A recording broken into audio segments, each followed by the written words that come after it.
Hi, welcome to today's episode of Let's Talk. I am so excited to have with me here my own professor in undergrad, Dr. Christopher Larbie. He taught me biochemistry in my first year undergrad. Obviously, he is a lecturer in the biochemistry and also the biotechnology department at the Kwame Nkrumah University of Science and Technology.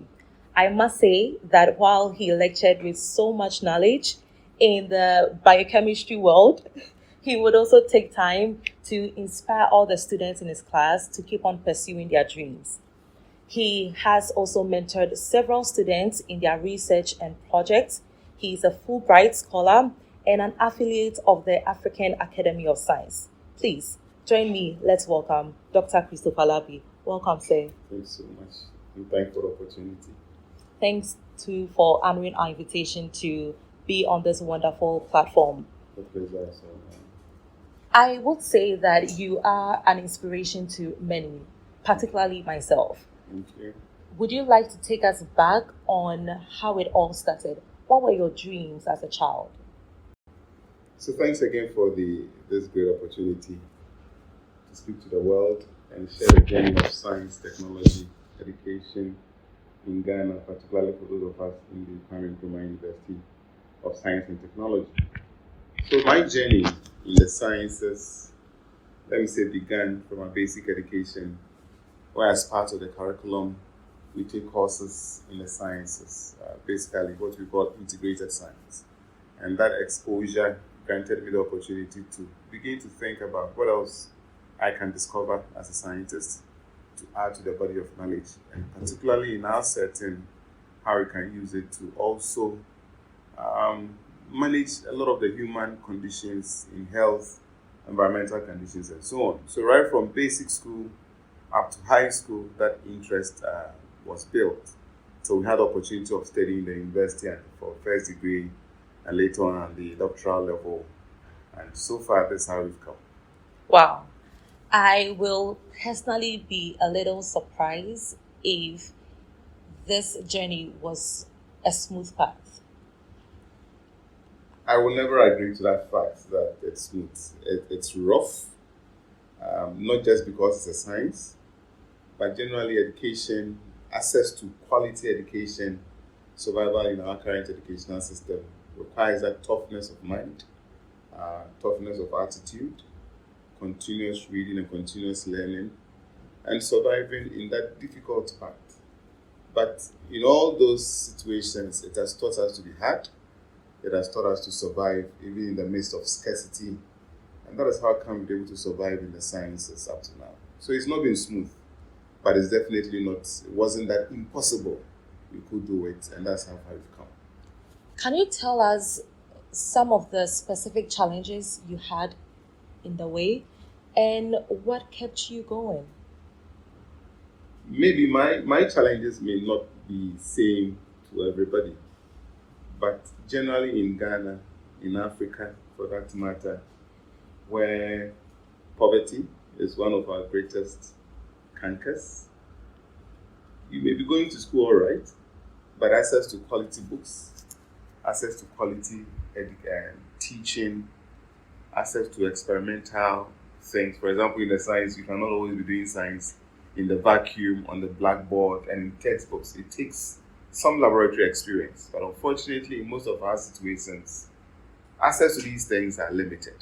So it really takes that resilience, that purposeful heart, a purposeful mind to do it. And of course, we could achieve it through the support of other teachers who were committed to us, through the support of our parents who could still, with their small, meager resources, provide for us. And I think it's never smooth. It was never smooth, but gradually, we are doing it. And in the country generally, comparing my years in high school to what we have now, things have greatly improved, such that people or children, young people from very even much poorer environments can still access at least high school education, and with their tenacity, they could definitely proceed to the university level and definitely achieve those dreams. So it was hard, but like I did say earlier on, it was never an impossible thing. Profound, so profound. So, the greatest motivation behind this conversation is how we can best support the youth. I will not dispute that.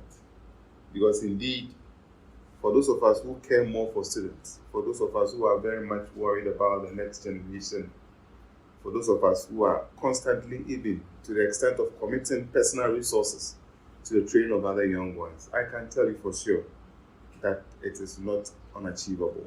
The youth of today, the young men and women, I can speak for Ghana, and maybe to an extent Africa, can greatly do more when they are provided with these adequate resources. Very good learning environment, teachers who are committed to duty, provision of resources for learning, for research, can definitely bring out these dreams of people. So, I like that you talk about how we can support the youths by having improved learning and just the education that we have here. We see this trend, and correct me if I'm wrong, but we see this trend where most of the youths that come into the university complete and just join the masses in job search. Absolutely. What do you think is causing this problem? We can attribute a lot of reasons for this trend. Whereas a group may totally blame it on our educational system, others can also blame it on there just not so many available opportunities for work in our country. And that is why I always observe that exodus of people moving from Ghana, Africa, to Europe, to the Americas, all in search of jobs. So our educational system truly trains us to use the mind. However, it also does sometimes lack training that brings out the creation of the mind. So I don't know how this will sound to our viewers, but in our educational system, we are taught to learn hard, pass exams, get a good job. That other aspect of the training that teaches us on how to create jobs from what we are learning wasn't so much there. But I must be quick to also emphasize that gradually it is coming up. For example, in my university, the Department of Nkrumah University of Science and Technology, the university has set up a business hub, a business incubator hub, where students with that extra creative abilities are given that help to convert those thoughts of the mind into creations and the creation of jobs. And again, the government, through government interventions and programs, are also setting up fund that seeks to provide that startup capital for those students with that additional creative skill. However, the employable opportunities are virtually not in existence due to national policies. I don't want to bring in the case of corruption and how we are managing it. But for example, our country goes into IMF bailout. And there's a clause that says that there should be a freeze of employment for 2 years, for 3 years. So obviously, the many thousands of students we are training every year coming into the system only come to join a long queue for jobs that are virtually not there. But like I did say, gradually we are improving as a university, we are improving as a country, where we are now assisting people with these skills to transfer their creations of the mind into employable skills, into job creation, and they are doing well. I can set a few examples. I had a colleague in school who studied so well the technology of fermentation and is one of the biggest producers of fresh yogurt in the country now. This is where we are using what we have learned in the creation of jobs. So yes, it may sound too tall and long, but trust me, we have taken that good step. Maybe the narration will change in the next few years. Thank you for that optimism you bring in. I think it will go a long way to inspire others. Let's focus on that more. So, looking at the difficulties that the students obviously go through pursuing STEM degrees, would you still encourage people to still pursue STEM degrees? And why at all should they do that? Science, technology, engineering, mathematics is the next dimension. It's the next thing that is changing the world. I know that the world is gradually moving from service provision into technology, artificial intelligence, mobile applications. And for us in Africa, the greater chunk of most of our environmental problems can be solved by science, technology, and engineering and mathematics education.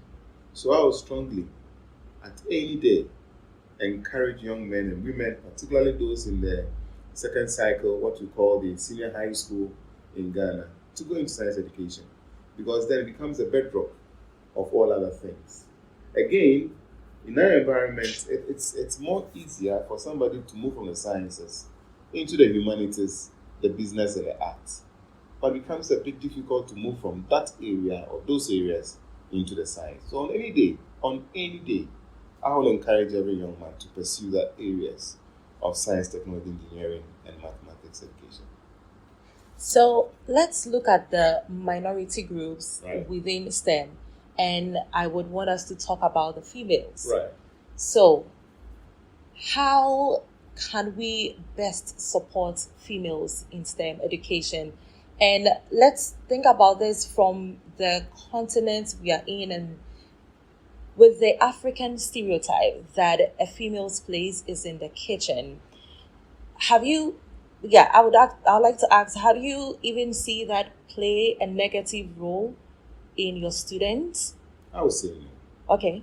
I would say no because over the years, policies of the country, for example, we have a policy called Girl-Child Education. Okay. Has over the past 20 years promoted the education of the girl child, even up to the university level. I can speak for my university. In my university, our current vice chancellor and past vice chancellors are deliberately, and what we call in our usual parlance, what we call affirmative action, deliberately ensure that female admission into STEM programs are gradually increasing. Good. And areas like engineering, where you hardly find females, you go there now and they are there. I remember as an undergraduate in the year 2002, in one engineering class, there was only one female. There was only one female in geodetic engineering. You go there, you find that the female numbers have increased. And that also affirms the fact that these females who come in are also performing. And consistently in my university, almost every year at graduation, you find the females take one or two top awards, indicating that we are gradually improving females in the STEM education. And trust me, it's going to go higher. Because again, if you look at the high school level, and we see the performance of females in the one program we have in our country called the Science and Maths Quiz, which is a national big program, you see that gradually the females and the girls' schools are improving. Their performance each year keeps on improving. And last year we had one female from Keta Senior High School, now doing medicine in Harvard.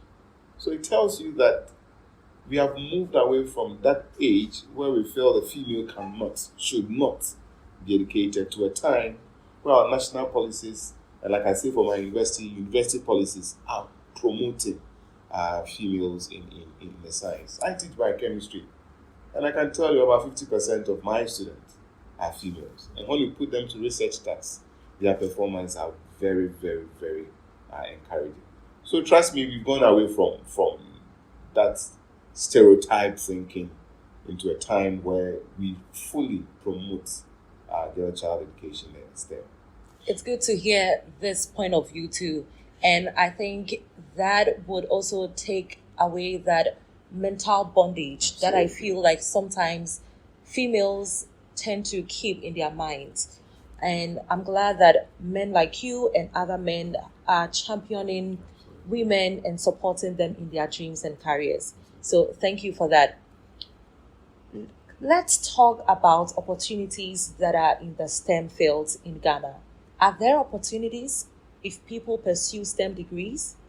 I would say yes, although limited, but there are definitely opportunities. You take the engineering, and all the endeavors of engineering are available. There are some jobs. I can't say there are all jobs. For example, if you do aerospace engineering in Ghana, you may not get the required job, because as a nation we've not developed space exploration activities. But things like civil, electrical, and the others, telecommunication, biomedical engineering, for example, there are opportunities. If you come to the other areas, like for example, I'm a biochemist, there are research fields you can pursue. If you are interested in creation of jobs, there are a lot of biochemical technologies that we are yet to translate into jobs in our country. And all those fields are also available for people to explore. And of course, the pharmacists, the medical scientists and physicians, the ophthalmologists and opticians, all these fields are available for people to employ. Again, if you also get opportunity, I can say for a fact that for most of our graduate students that move from Ghana to other countries perform exceedingly well, right? And because of what we believe is the grounding of the foundation we grant them at the lower levels. So yes, the opportunities are still there. However, you may come with a thoughts that you may come with a thinking that this is what you want to do. You may not end up doing what you want to do, but there are definitely opportunities once you open up and tune up your minds to explore all the possible avenues. There are definitely a place for you in the sciences.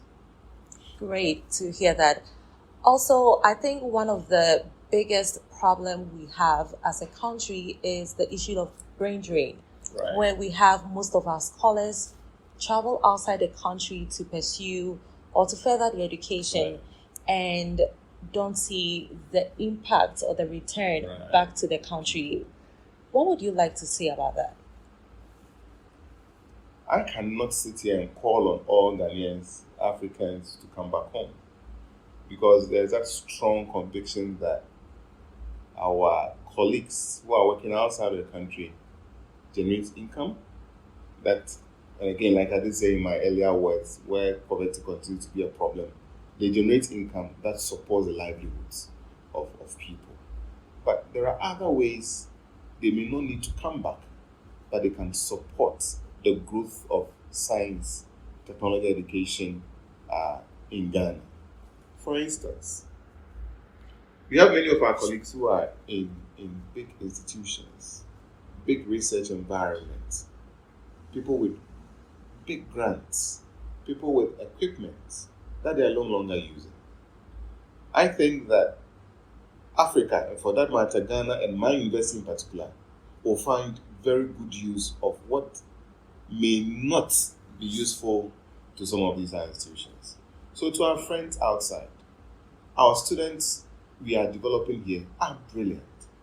All we need is that touch, that additional touch of practical training that sometimes becomes difficult because of access to quality equipment, access to even consumables. It becomes so difficult if you just want to buy an enzyme from Ghana, because you import it, it comes back and maybe enzymes are inactive.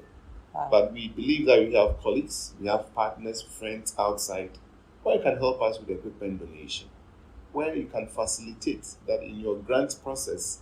You could involve a student from Ghana, you could involve a senior member, or let's say a professor from Ghana, who would contribute, who would support the growth of that research. And in doing so, we end up developing more capacity, develop the human resource that will solve our problems.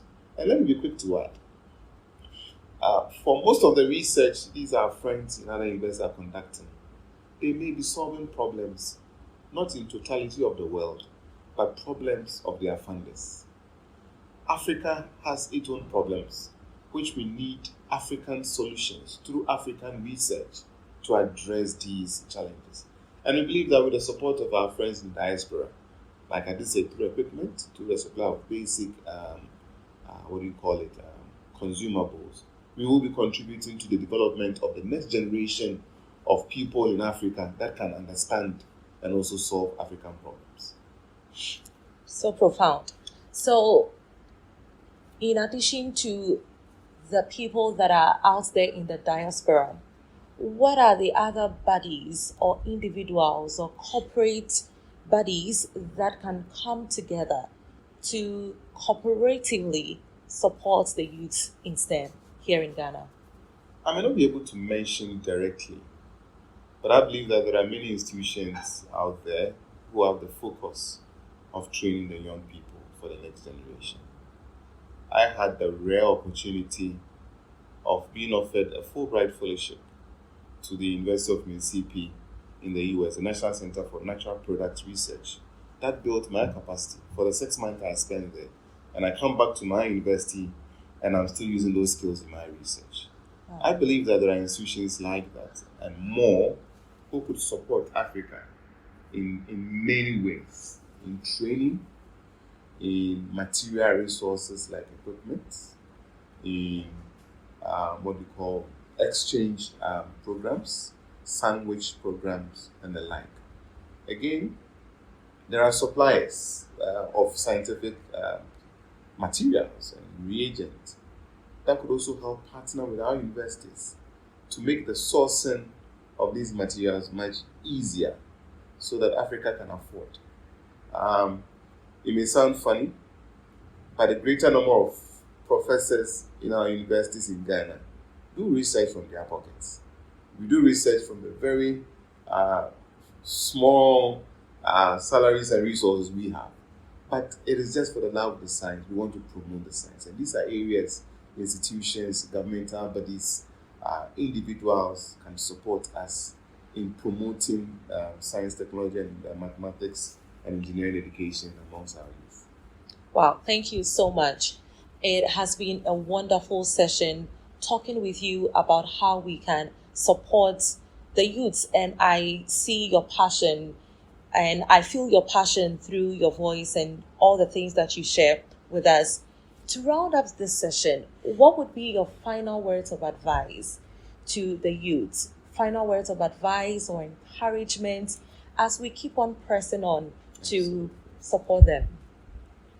So I want to encourage every young man, every young woman, particularly those of African descent, where we understand our challenges right from birth, that everything you want to get, you must work hard to get it. But in working hard, I also encourage you to work smart. I also encourage you to think beyond what the lecture room teaches to what you can create from what the lecturer teaches you.